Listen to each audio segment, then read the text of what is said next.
Let me ask you something. How often do you find yourself stuck in a spiral of negative thoughts? Be honest, it happens to all of us. Life hits us hard, and before we know it, doubt, fear, and frustration start to whisper lies into our ears. I can't heal what you refuse to feel. Too often we bury our emotions, hoping they'll disappear if we ignore them. We pretend the storm isn't there, as if denial could shield us from its impact. But let me tell you, suppressing your feelings doesn't make them go away, it gives them power over you. The first step to overcoming negative feelings is to face them head on. Recognizing the storm doesn't mean you're weak, it means you're human. Life isn't always smooth sailing. Sometimes the waves crash hard and the winds howl with no mercy. It's okay to admit that you're hurt, angry, disappointed, or scared. This is not about dwelling in negativity. It's about being honest with yourself about where you are right now. You have to name the storm to tame it. Acknowledging the storm also means understanding that it doesn't define you. Too often we let our feelings become our identity.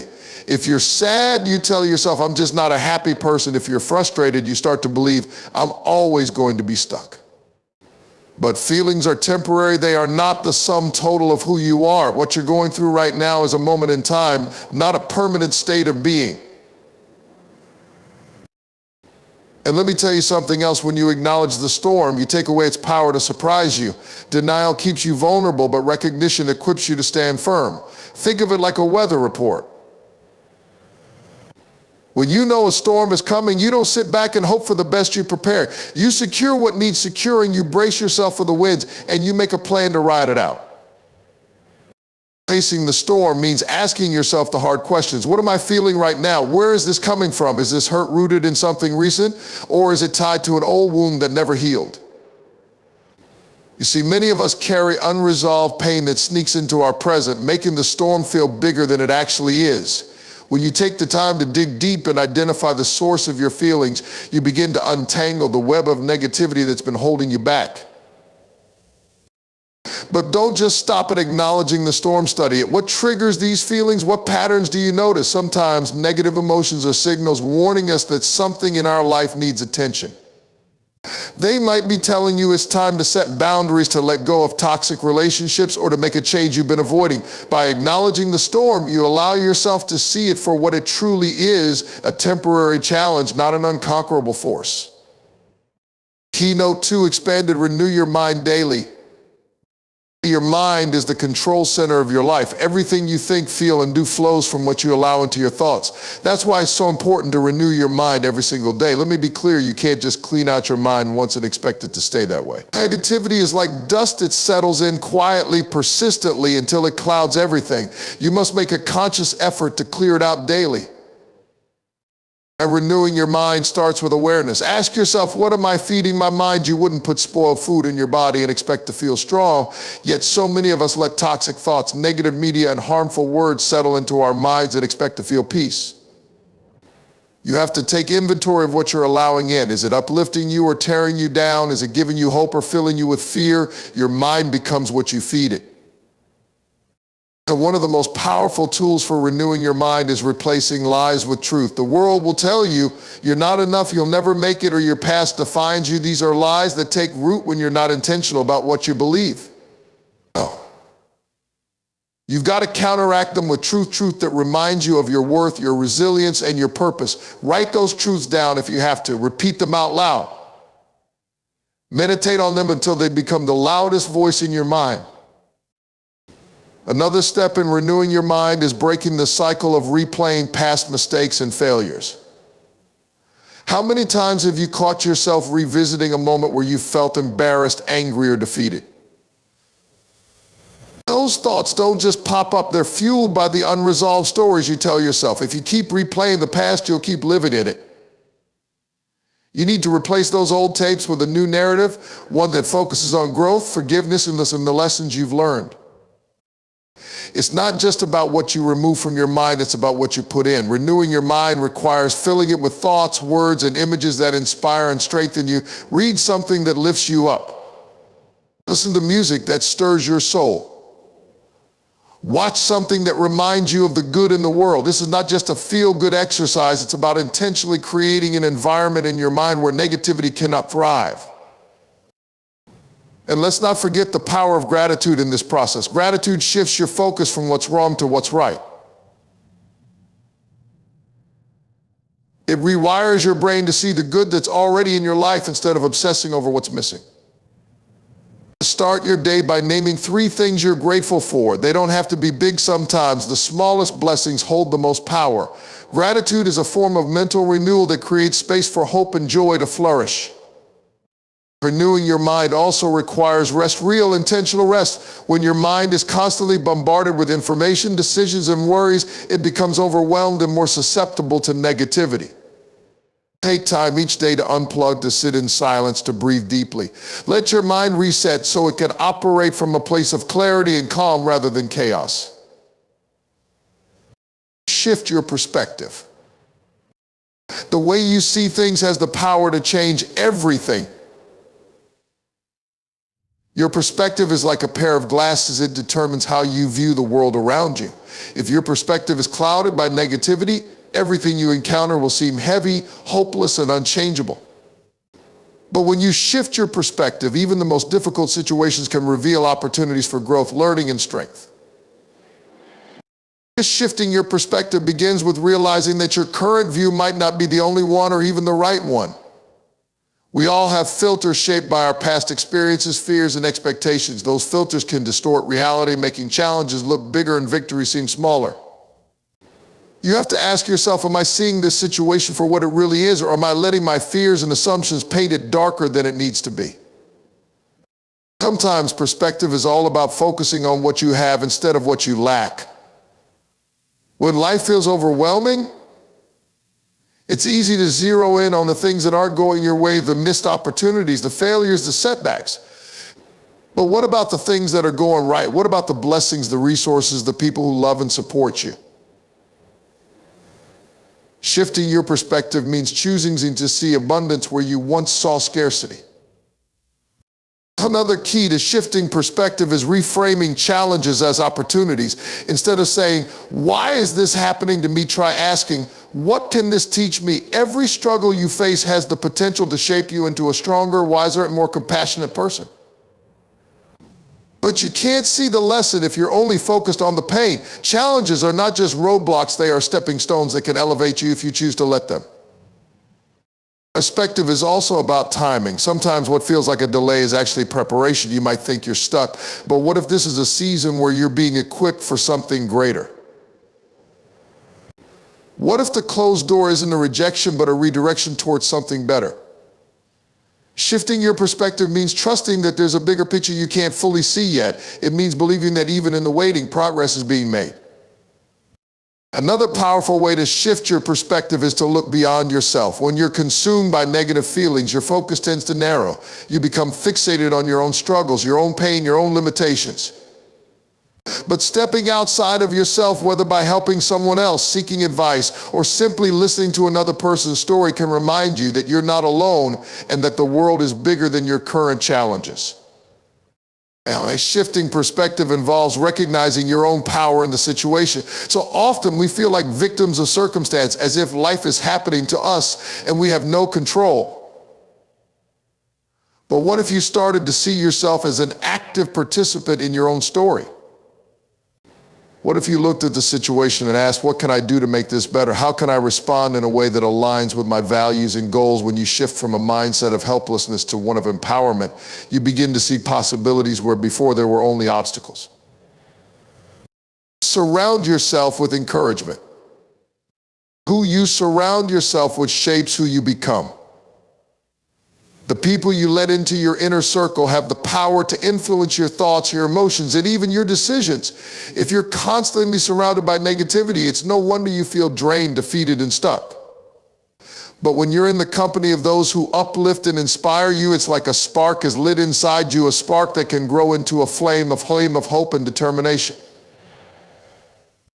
Take a moment to evaluate the people in your life. Are they speaking life into you, or are they pulling you down? Are they the kind of people who celebrate your victories and encourage you in your struggles, or do they sow seeds of doubt and criticism? The truth is, you cannot afford to keep toxic influences around you, no matter how long you've known them or how comfortable you become with their presence. Loyalty to the wrong people can cost you your peace, your progress, and even your purpose. Surrounding yourself with encouragement doesn't mean you only seek out people who agree with you or tell you what you want to hear. True encouragement comes from people who challenge you to grow, who hold you accountable to your potential, and who remind you of your worth when you've forgotten it. These are the friends, mentors, and confidants who see greatness in you, even when you can't see it in yourself. It's not just about the people who are already in your life, it's also about being intentional and seeking out relationships that build you up. Maybe you need to find a support group, join a community of like-minded individuals, or reconnect with someone who always brought positivity into your life. These relationships don't form by accident. They require effort, vulnerability, and a willingness to invest in others as they invest in you. But let's not forget that encouragement isn't just about what others pour into you, it's also about what you give back. When you surround yourself with positivity, it becomes easier to become a source of encouragement for others. And here's the beautiful part: when you encourage others, it has a way of uplifting you as well. It's a cycle of giving and receiving that multiplies the strength and hope within you. The environment you create for yourself matters too. Surrounding yourself with encouragement isn't just about people, it's about the atmosphere you allow to shape your mindset. What books are you reading? What music are you listening to? What conversations are you engaging in? Every input into your life either contributes to your growth or detracts from it. Be intentional about filling your world with things that inspire, motivate, and uplift you. Sometimes surrounding yourself with encouragement means making hard decisions. You might need to distance yourself from relationships that are constantly draining or damaging you. It's not about being unkind or judgmental. It's about protecting your mental and emotional well-being. You are responsible for the energy you allow into your space, and you have the right to choose connections that align with your vision for a healthier, more positive life. And let's not overlook the importance of self-encouragement. While it's crucial to have a support system, there will be moments when you're alone with your thoughts, moments when you have to be your own cheerleader. Surrounding yourself with encouragement includes learning how to speak to yourself with kindness, to remind yourself of your strengths, and to build yourself up when no one else is around. Speak life into your situation. Our words carry incredible power. They shape the way you think, feel, and ultimately the way you act. But too often we use our words against ourselves without even realizing it. We speak doubt, fear, and failure over our lives and then wonder why we feel stuck in a cycle of negativity. If you want to overcome negative feelings, you must start by changing the way you talk about yourself, your circumstances, and your future. Think about how you speak to yourself in moments of difficulty.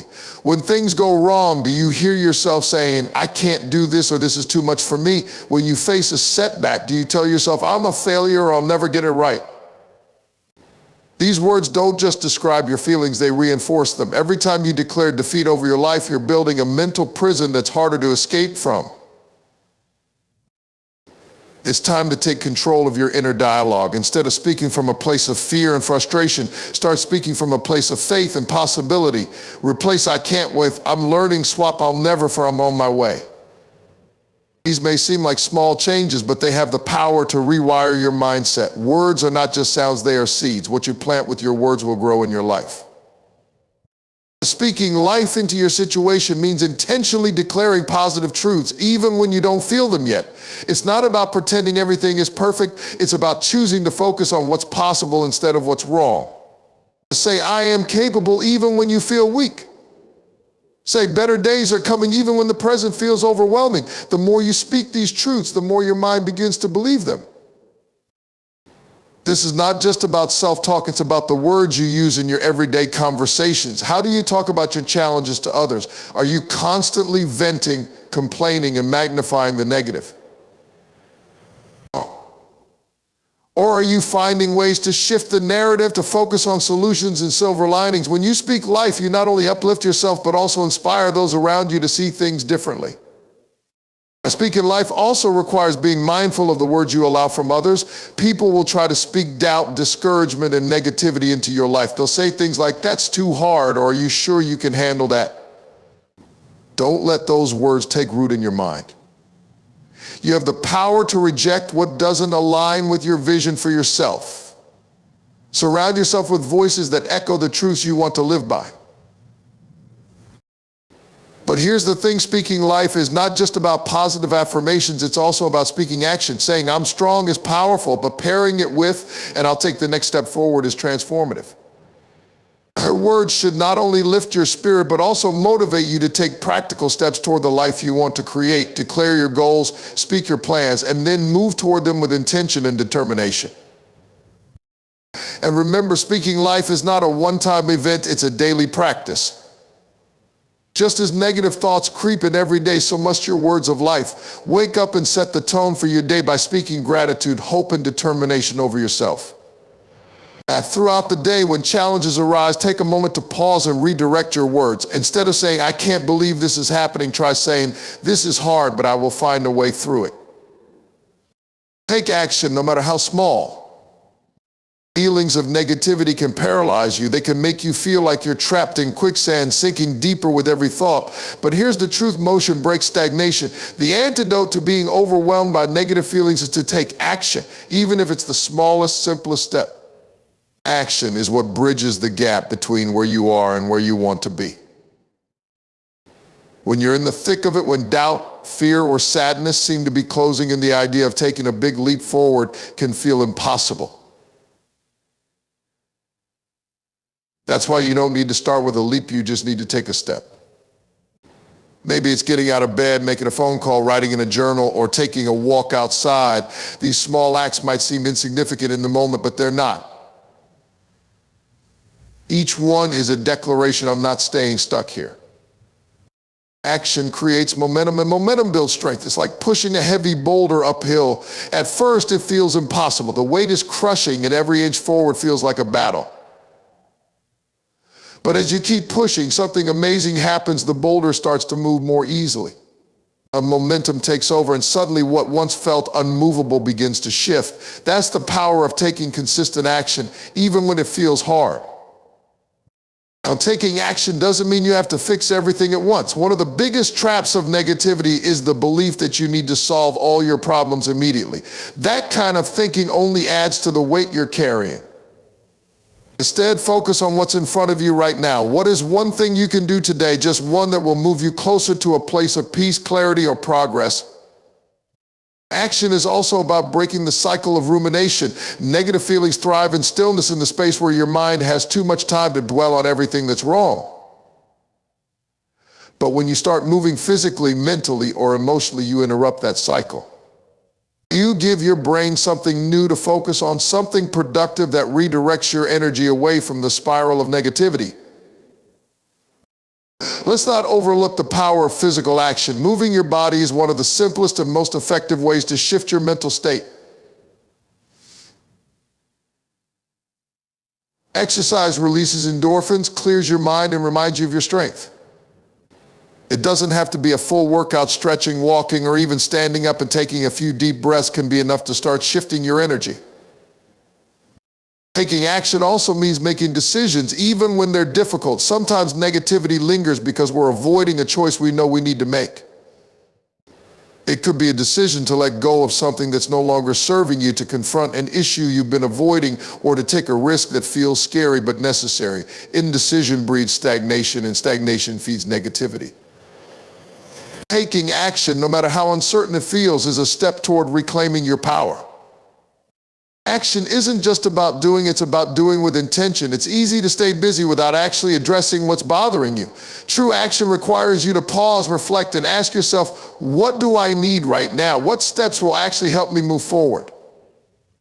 When your actions are guided by intention, they become a form of self-care, a way of showing yourself that you're worth the effort. Even when you're unsure, taking action sends a powerful message to yourself and to the world: I'm still in the fight. I'm not giving up. Each step, no matter how small, is proof that you're choosing to move forward. And as you keep moving, you'll start to see things shift, maybe not all at once, but slowly, steadily, like the dawn breaking through a long night.